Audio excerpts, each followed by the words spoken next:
My channel house wife সন্ধ্যা। নমস্কার বন্ধুরা, আজকে আমি নিয়ে এসেছি একটি ওলের রেসিপি। তো ওল তো অনেক রকমভাবেই আপনারা খেয়েছেন।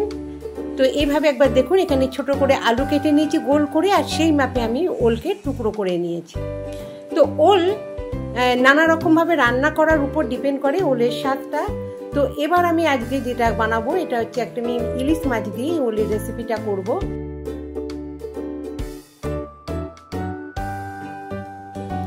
এর জন্য আমি এখানে ইলিশ মাছ একেবারে ভালো করে ধুয়ে নুন হলুদ মেখে নিচ্ছি। তো বর্ষাকালে একটু ইলিশ মাছ দিয়ে নানা রকম জিনিসই খেতে ইচ্ছা করে। তা ওলটার নিজস্ব স্বাদ আমরা রান্নার উপরে যেরকমভাবে রান্না করি তার উপরেই স্বাদটা হয়। তো আজকে আমি ইলিশ মাছ দিয়ে এই ওলটা রান্না করে দেখাবো, আর খুব টেস্টও হবে। আর ইলিশ মাছের সঙ্গে ওলের যে একটা কম্বিনেশন, ওটা খুবই ভালো হবে। তো আজকে আমি সেই রেসিপিটা কিভাবে করছি চলুন দেখে নেওয়া যাক। এবার খুব ভালো করে আমি এগুলোকে নুন হলুদ মেখে নেওয়ার পর, আর এখানে আমি কিছুটা মশলা নিয়ে নিয়েছি। যা নিয়ে নিয়েছি সামান্য মশলা, নুন হলুদ, সর্ষে সামান্য একদম, আর পোস্ত, আর এখানে নিয়েছি কাঁচা লঙ্কা।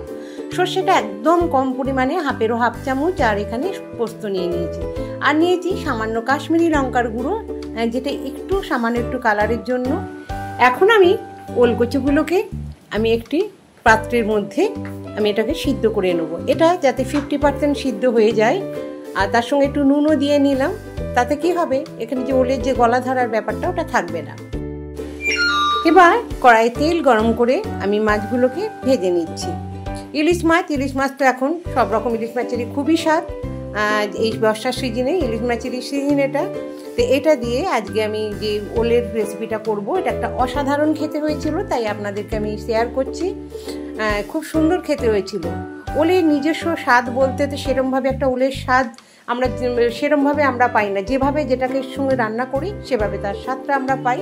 তাই ওলটাকে আজকে ইলিশ মাছ দিয়ে করে দেখাবো যে কতটা টেস্টি, কতটা স্বাদ হয়েছিল। আজকে যারা প্রথম আমার এই ভিডিওটি দেখছেন বা আমার এই রেসিপি দেখছেন, তারা আমাকে একটি কমেন্ট, একটি লাইক, একটি শেয়ার করে দিতে পারেন। আর যদি ভালো লাগে অবশ্যই সাবস্ক্রাইব করবেন, আর পাশে থাকা বেল আইকনটি প্রেস করে দেবেন, কারণ আমি যখন আবার কোনো নতুন ভিডিও ছাড়বো সবার প্রথম আপনার কাছে আমার এই ভিডিওটি নোটিফিকেশনের মাধ্যমে পৌঁছে যাবে, আর আপনি আপনার সময় মতন ভিডিওটি দেখে আমার পাশে থাকতে পারবেন। এইভাবে সম্পূর্ণ মাছটি আমার ভাজা হয়ে গেল। এবার কড়াই যেটুকুনি তেল আছে আমি তার মধ্যে পুরো রান্নাটা করব। এবার তেলের মধ্যে আমি দিয়ে নিলাম গোটা জিরে, কেননা এই গোটা জিরের সঙ্গে ইলিশ মাছটা খুব সুন্দর লাগে, ইলিশ মাছের গন্ধের সঙ্গে। তো এখানে গোটা জিরেটা যখন খুব সুন্দর গন্ধ বেরিয়ে আসবে, আমি এর মধ্যে দিয়ে দিলাম তেজপাতা। আর আমি এর মধ্যে এবার দিয়ে দিচ্ছি আমার যে আলুর টুকরোগুলো কেটে রাখা, সেগুলোকে খুব ভালো করে এগুলোকে ভাজবো। আর এখানে আলুর টুকরোগুলোকে বেশ একদম 60% ভাজা হয়ে যায়, এভাবেই ভেজে নেব। কেননা ওলটাকে আমি 50% সিদ্ধ করে নিয়েছি, যার কারণ একসঙ্গেই যেহেতু হবে দুটো।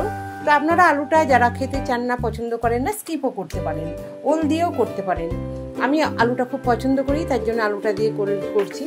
এখানে আলুগুলো ভেজে নিতে হবে ভালোভাবে। এটা মোটামুটি 50%-এর উপরে ভেজে নেব, খুব ভালো করে ভাজাতেই যাতে ওটা সিদ্ধ হয়ে আসে। তারপরে আমি এখানে দিয়ে দিলাম 50% সিদ্ধ করে রাখা ওলকচুগুলো। ওগুলো দিয়ে মোটামুটি এখন আমি খুব ভালো করে ওলকচুটাকেও এই আলুর সাথে ভেজে নেবো। আলুগুলো দেখেছেন একদম লাল করে ভেজে নিয়েছি আমি। ওখানে মোটামুটি 60% সিদ্ধ এমনি হয়ে গেছে। আমি ধরে ওটাকে আমি যখন চেপে দেখলাম যে ওটা মোটামুটি অনেকটা নরম হয়ে গেছে।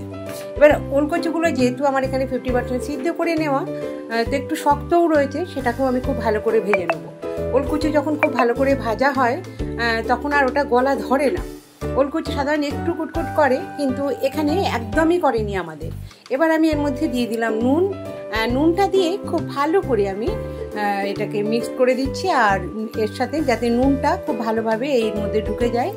আর হলুদও দিয়ে নিলাম, দিয়ে এবার এটাকে আমি খুব ভালো করে ভাজা করব। কিছুক্ষণ আমি এইভাবেই নাড়াচাড়া করব।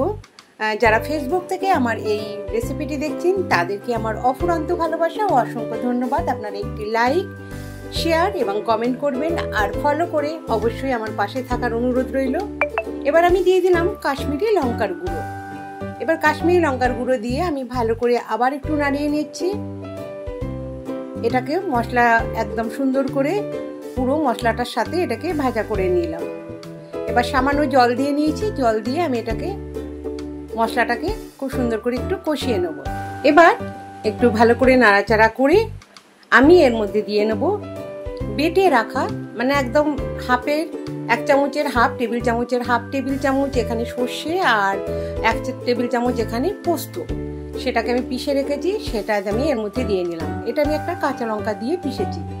তো আপনাদের ঝাল অনুসারে আপনারা ঝালটা দেবেন। এবার আমি এই মশলাটাকে আমি খুব ভালো করে এর সঙ্গে কষিয়ে নেব, কারণ ওলটা সিদ্ধ করা আর ফ্রাই করা রয়েছে, আলুটা খুব ভালো করে ফ্রাই করা রয়েছে। এবার আমি খুব সুন্দর করে এই মশলাটাকে কষিয়ে নেব। আমরা সর্ষে খুব একটা ভাজি না, কারণ সর্ষে ভাজলে একটা তিতো তিতো ভাব চলে আসে, তো সর্ষে আমরা খুব ভাজি না তেলে। তো এইভাবে সর্ষেটাকে আমরা দিই রান্না করার শেষের দিকে, সর্ষেটা দিই আমরা। তো এইভাবে আমরা সর্ষেটাকে এর সঙ্গে একটু কষিয়ে নিচ্ছি।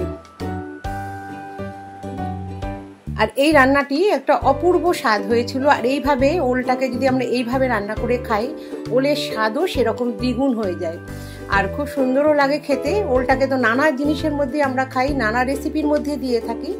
এইভাবে একবার ইলিশ মাছের সঙ্গে ওলটা খেয়ে দেখবেন, অসাধারণ লাগে। ইলিশ মাছ তো আমরা নানা রকমভাবেই খাচ্ছি, এভাবে একবার খেয়ে দেখবেন ওলের সাথে। তো এবার আমি এটাকে খুব ভালো করে, যখন এই জলটা মোটামুটি শুকিয়ে এসেছে আর খুব সুন্দর করে মশলাটা একটা কষা হয়ে গেছে, তখন আমি এর মধ্যে আমি যে যতটা গ্রেভি রাখবো সেই পরিমাণ জল আমি এর মধ্যে দিয়ে নেব। ফুটে উঠলেই আমি এটাকে চাপা দিয়ে দিলাম। এবার আমি ঢাকা দিয়ে এটাকে বয়েল হতে দেব এবং 5-6 মিনিট বাদে আমি ঢাকাটা খুলে দেখব।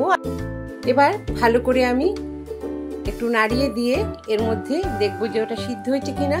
যখন মোটামুটি একটু সিদ্ধ হয়ে যাবে, এর মধ্যে আমি মাছগুলোকে দিয়ে দিলাম।